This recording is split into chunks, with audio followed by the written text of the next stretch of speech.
Iran is a menace under the Ayatollahs. It is an absolutely evil regime which has threatened all of its neighbours and was hell-bent on the acquisition of nuclear weapons and will remain hell-bent on the acquisition of nuclear weapons as long as the Ayatollahs are in charge. Now is the appropriate time for this assault on this regime, and frankly, it should be sustained for the well-being and betterment of the wider world. The Australian way of life is under threat like never before. Sectarian violence is rife on our streets. The political class is silencing mainstream Australians under the guise of hate speech. And the media, universities and major civic organisations continue to fan the flames of division. Australia is without leadership and Australians are losing hope. 2026 will be the year that defines the future of our great nation. Are we up to the task? Hello Tony, and g'day to all of our viewers and listeners. Great to be back. Today Tony will be sharing his insights on the latest developments in Iran, as well as domestic politics with the change of leadership for the Nationals Party, the rise of One Nation, the South Australian election, and the latest polling out on Australian attitudes towards migration. Tony, great to be back with you. As always, Dan. Thanks for having me. No worries. So let's start on the international front with Iran. Trump really taking the fight to Iran and has no signs of backing down in the near future at all. This is somewhat of a change, some would argue, to what he had campaigned on. Others say, well, it's consistent with the rubric of American dominance that he's always believed in. So, Tony, just interested in your headline observations of the situation in Iran. Good, bad, indifferent? What's your perspective? Well, I want to make two fundamental points, Dan. The first is that what Trump and Netanyahu are doing is absolutely right for the world. Iran is a menace under the Ayatollahs. It is an absolutely evil regime which has murdered its own people in the tens of thousands, most recently in January, which has threatened all of its neighbours and was hell-bent on the acquisition of nuclear weapons and will remain hell-bent on the acquisition of nuclear weapons as long as the Ayatollahs are in charge. And this was the right time to act, first because the Iranian air defences had been degraded, and second because the challenge to the regime by the popular uprising in January was probably its most vulnerable moment. So now is the appropriate time for this assault on this regime, and frankly, it should be sustained for the well-being and betterment of the wider world. That's the first point I want to make. Whatever you think of Donald Trump, whatever you think of Bibi, they are doing the right thing here. Second point I want to make is that this is going to have enormous consequences for Australia. At the moment, we've got various governments running around like headless chooks, talking about appointing fuel czars, telling us not to hoard fuel and so on. At least for the next few weeks and probably months, there are going to be significantly higher fuel prices. There are going to be substantial disruptions to fuel supply. We just have to live with that. To be honest, if we do succeed in getting a much better government in Iran, short-term higher prices will be a small price to pay. But there are some huge lessons in all of this for our country. First, we simply have to have more liquid fuels here on shore. Even after some changes under the Morrison government, we've only got about a month's supply of petrol, diesel and avgas. We should have at least 90 days. Second, we've got to get more fossil fuels out of the ground, including exploration and extraction of oil. We once were close to being self-sufficient in oil.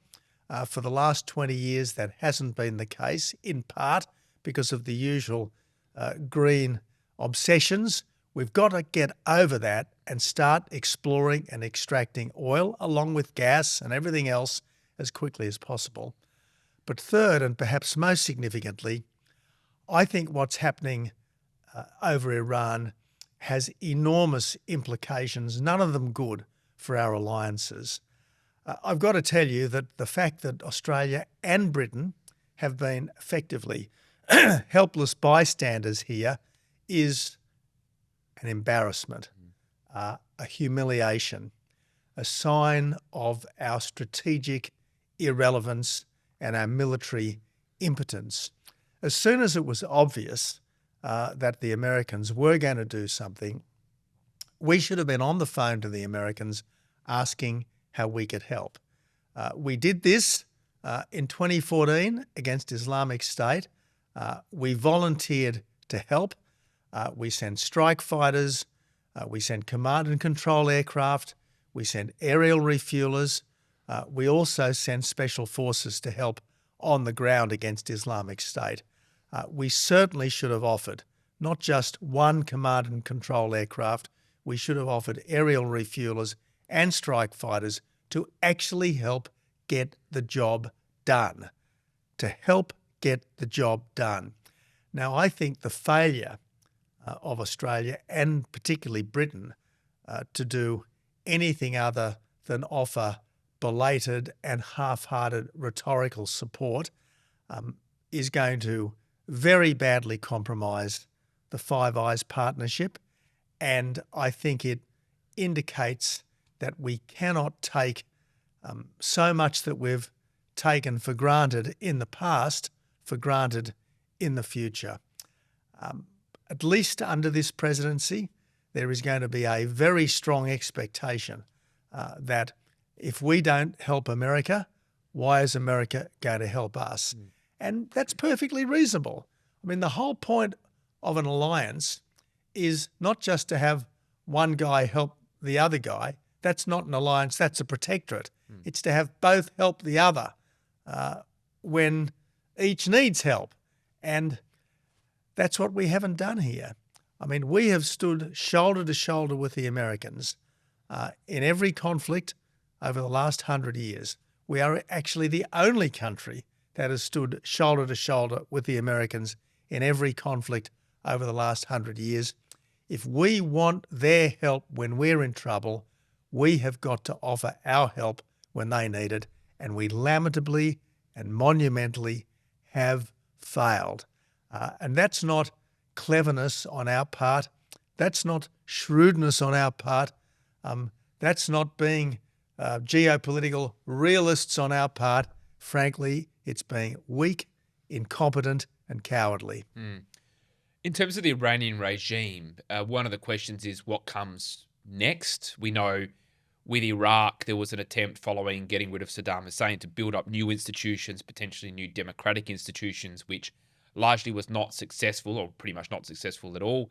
I think the question is, in your perspective, do you go into Iran, take out the leadership, take out their nuclear capabilities, and then exit? Or do you believe there needs to be some kind of plan for setting up interim arrangements so the US is essentially governing Iran? How would you see that playing out? There is absolutely no doubt that the whole Iraq invasion was, or the aftermath of the Iraq invasion was badly mishandled. But just because one intervention was badly handled doesn't mean that all interventions are wrong. The problem with the Iraq intervention was that there was a plan for the war, but not a plan for the peace.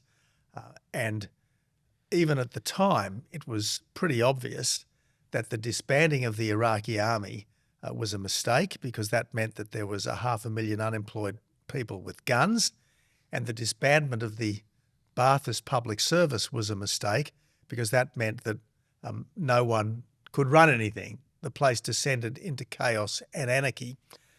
What should have happened is that the monarchy should have been restored, because the only Middle Eastern countries that succeed are the monarchies. If that was too much for the Americans, because they've still got their George III hang-ups, they should have found the least bad of Saddam's generals and said to him, look, you run the place with just two conditions. First, no genocide against your own people, and second, no terrorism against ours, and we'll support you. In this case, Iran is a rather more sophisticated and developed society than Iraq. I think that some kind of democracy would work. Perhaps a constitutional monarchy would work in Iran. There does seem to be a considerable reservoir of affection and support for the lineage of the late Shah. So that's one possibility. What the Americans and the Israelis need to do is make it crystal clear that they are not targeting the Iranian people, they are targeting the current regime, and continue to weaken the regime by attacking not civil infrastructure, by attacking the military and the political infrastructure. And I suspect what's going to be necessary is US Special Forces taking the Karg Island oil terminal, which will really turn up the financial screws on the regime. So, look, in the end, whilst ever the Ayatollahs are in charge, degrading their military machine is good and worth doing. But while ever the Ayatollahs are in charge, Iran, however weakened, will remain a menace. And let's accept that sometimes a wounded animal is at its most dangerous. All right, well, let's turn to the domestic front. A few things to cover there. Obviously, we've got new leadership in the Nationals Party with Senator Matt Canavan taking the helm after David Littleproud stood down. So this is obviously going to be a change of direction for the Nationals Party. Senator Canavan has been a very consistent leader in a lot of debates, whether it's on net zero, freedom of speech, on COVID, on a range of things. He's been articulate and outspoken and quite forceful in his views. So this will certainly give the Nationals some muscle. I think it's also going to placate a number of those in the Nationals who were justifiably concerned about their seats going to One Nation, potentially prompting them to defect, which I can't imagine will happen under Canavan's leadership. So I think it'll strengthen the Nationals and insert them further into public debate. What do you think this means for the coalition? Do you think this strengthens the coalition relative to One Nation? How do you think this is going to play out? Well, I don't think any senior people in the coalition should be configuring their activities based purely on what One Nation does. I mean, our job is not to respond to One Nation. Our job is to do our best to oppose a bad government and to do our best to come up with policies that we believe in and that we think will improve the problems that Australia currently suffers from. And what are those problems? Well, essentially, economic stagnation, societal fragmentation, and strategic peril. These are the fundamental areas that need to be addressed. If we keep hammering the madness, the slow economic suicide of Labor's energy policy because of its net zero obsession, if we come up very quickly with a viable set of policies to bring immigration down fast and to assert the primacy of commitment to Australia, and if we are credible on restoring our nation's defences and strengthening our alliances, well then I think we obviously remain by far the best hope of better government in this country. And look, on energy, it's as plain as the nose on your face, Dan, what we need to do. No more coal-fired power stations to close, get gas out of the ground as quickly as possible, abolish all the subsidies for renewables, including all these electric vehicle subsidies, because if renewables really are cheap, they don't need subsidies, and end the nuclear ban. It's as plain as the nose on your face. That's what we've got to do. And on immigration, we've got to have an immigration system that works not for the benefit of immigrants, who I think need to take it for granted that they're much better off if they get to come to Australia. It's got to be for the benefit of Australia. Every single person coming to Australia has got to be A, committed to our country, and B, able to contribute to our country, preferably from day one. And that means we've got to get right away from the current situation, which allows these, in many cases, dodgy education providers to bring people in from overseas who aren't really looking for education. They want residency, they want work rights, and the education is just, if you like, a mask for all of that. And then they can extend and extend and extend their stays. And finally, if their visa runs out, they can appeal and appeal and appeal against going back home until such time as we give up and say, all right, you might as well stay. And the other thing we've got to stop is businesses bringing in low-paid people from overseas to fill jobs that Australians won't do at the current wages. Now, partly that means welfare reform so that people can't be idle at taxpayer expense if there is work to be done. And partly that means saying to these businesses, look, you've just got to be prepared to pay and train locals properly to do these jobs. So, again, I don't think any of this is rocket science particularly.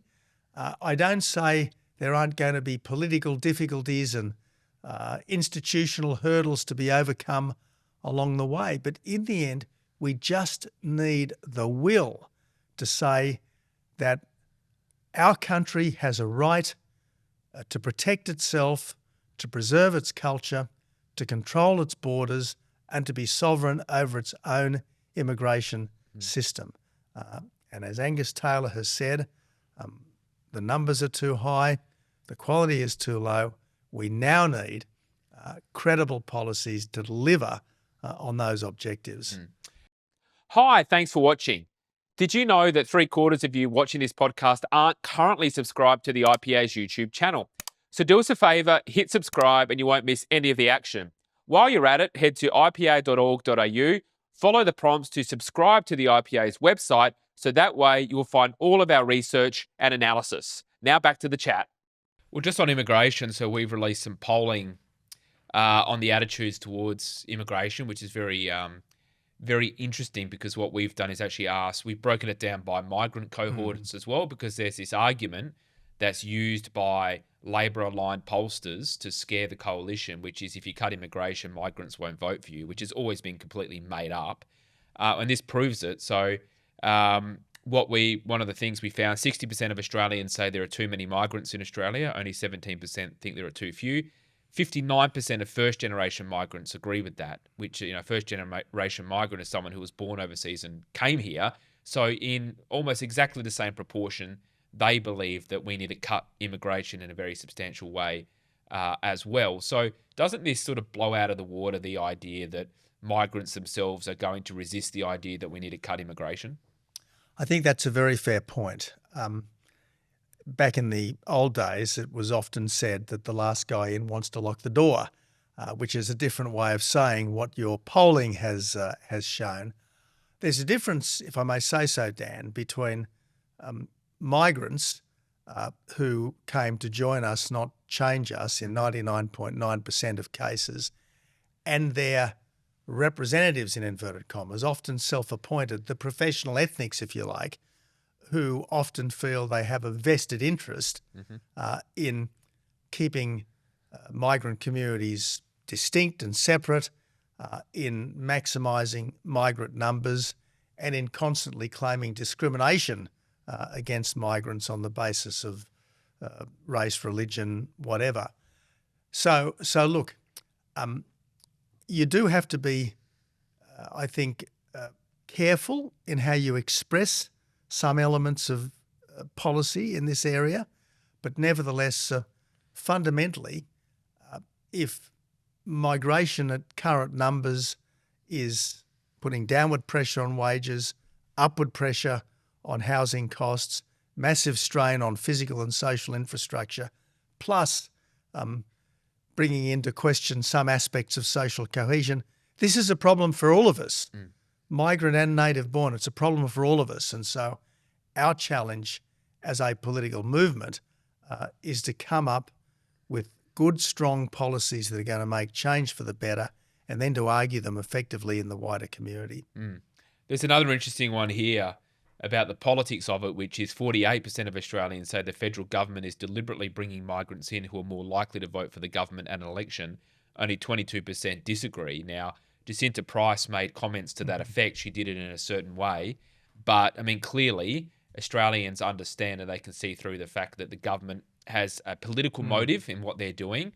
And the idea that the migration program is targeted towards economic need is a complete farce, because we've got job vacancies that are 1/3 higher than pre-COVID, yet migration has never been higher. So clearly, the majority of people coming in aren't filling the jobs that are available. So isn't this an example of how the government is using this sort of sectional division to drive its own political advantage in certain seats?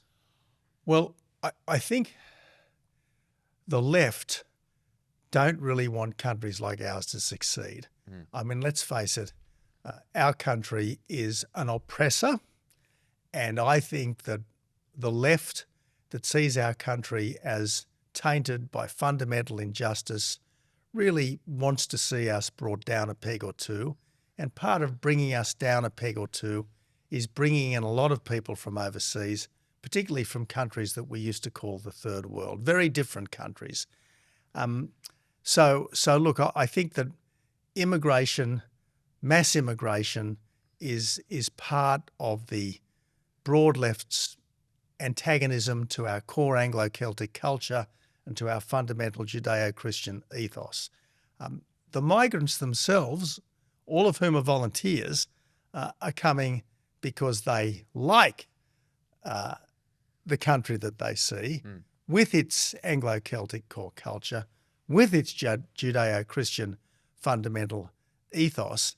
And yet, if you bring in enough people for whom these things are not natural, well then obviously you do erode all of those things. So I think, yes, there is a tendency on the part of the left to say, yeah, look, anyone from everywhere all the time, that's great. And yes, what's this nonsense about one flag and national pride?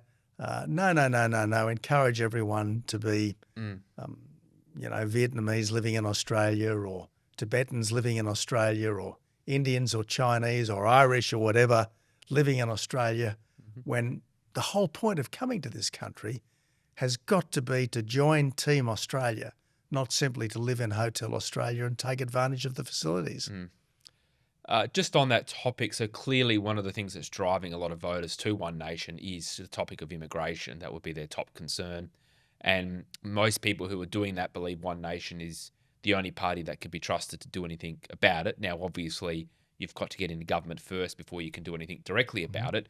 I wonder whether people are no longer really listening to the Liberal Party, particularly on this topic, that they don't trust the Liberal Party because the perception would be that they might say we're going to cut immigration, but they're not trusted to do it. So my view on this is the Liberal Party could have the best policies in the world, but the community isn't really listening to what they say at the moment. But the trouble is we don't have a policy at this point in time. And as soon as we have a serious, credible policy, they will listen to us. Now, they might think that our policy doesn't go far enough. And I think the challenge for us is to have a policy that does take immigration numbers back to the Howard levels of about 100,000 a year at a time when we did have a strong economy, we did have a more cohesive society, and people were more relaxed and comfortable about our country and living in our country. So I think we've got to go back to the sorts of numbers that we had in the Howard era, and I think we've got to be absolutely crystal clear to ourselves and to newcomers that we have high expectations. And at the top of our list of expectations are that you will join Team Australia, you will embrace Australian values, and we expect you to be contributors from day one. And yes, we don't expect people to entirely forget where they came from, but people can't come to this country with a foot in two camps, as it were. Yes, by all means, remember those you've left behind.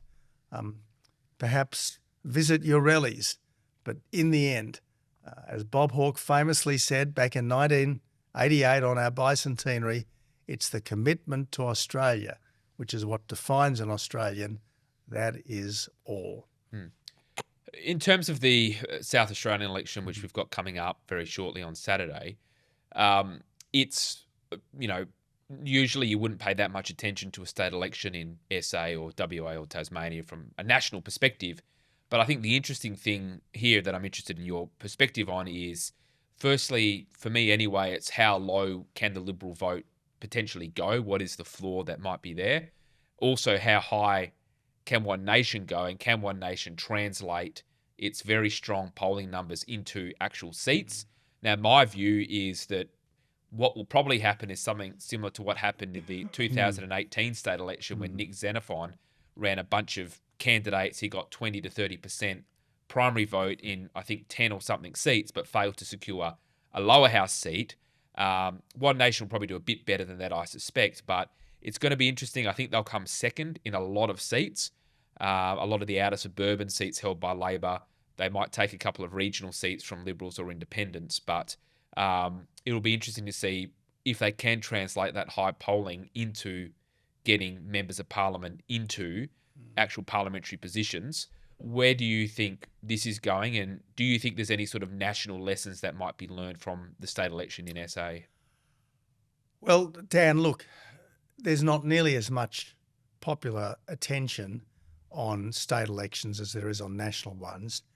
And I think that it is possible to do well in state elections based on the vibe rather than on a clear and distinct set of policies. That's the first point to make. Second point to make is that if I were a South Australian Liberal, I would be saying to people, look, this Premier thinks he's got it in the bag. He thinks he can't lose. This guy thinks he's a god walking upon the earth. He thinks he can stand on water and walk. Come on, you've got to take this guy down a peg or two. And the way to take him down a peg or two is not to vote for a protest party, it's to vote for the alternative government, which is the Liberal Party. So my instinct is that the Liberals will do better than is currently anticipated. I accept that current anticipations are for a wipeout. Let's wait and see. And the Farah by-election, so it's going to be a contest of National, Liberal, One Nation, a couple of independents. Labor have said that they're not running a candidate. This again is a test of One Nation's capacity to win an actual election outcome. It's also a bit of a test of Angus Taylor and his leadership, although there's obviously unique circumstances with the previous leader who's been there for 20 years leaving. But how big of a deal is the Farah by-election in the broader national political context? Look, it's not insignificant, plainly, but yes, any election without a Labor Party candidate is not really a good test of national politics. Effectively, the teal, the so-called community independent, is the Labor candidate, is the left candidate, is, if you like, the Malcolm Turnbull candidate. So I think people need to understand that a vote for the so-called community independent is really a vote for the Australian Labor Party, for the Greens, etc. That leaves, I suppose, the two coalition partners and David Farley to fight it out. In the end, what do the people of Farah want? They want lower taxes. They want less regulation. They want someone who is going to be able to make a practical difference to their lives. And in the end, if your member is either part of the government or part of the alternative government, your member is going to have more impact in Canberra than anyone else. Did you have any by-elections when you were PM? I know that Andrew Hastie and Canning took place 1 week after you were deposed on the basis that he would have won if you were there, so it would have taken the wind out of the sails of those who wanted to get rid of you. Was there any that you faced as when you were PM? No, the Canning by-election was the only by-election. Actually, no, I tell a fib. I think Kevin Rudd quit, and there was a by-election in his seat of Griffith, I think it was. Right. We had a fantastic candidate from memory, Dr. Bill Glasson, who didn't quite get there. So there was that. Then there were 2 by-elections a week after I became opposition leader, both of which were supposed to be very problematic for us because they were in sort of Teely-type seats. Right. But actually we performed very strongly and won both of them comfortably. As I said, look, because there's no Labor candidate here in Farah, it's not really reflective of, I think, a general election. But that doesn't mean you can't put your best foot forward and try hard. So as far as I am concerned, I will be barracking as hard as I can for our Liberal candidate. And I think that all of the candidates of the centre-right, so to speak, or the broad right, so to speak, should be exchanging preferences, because the last thing we need is another teal, effectively part of the Green left. The last thing we need is another teal in the parliament. All right, Tony, we'll leave it there for today. Thanks as always for your insights and analysis, and looking forward to catching up again soon. Me too. This is a production of the Centre for the Australian Way of Life at the Institute of Public Affairs. To find out more, visit australia.ipa.org.au.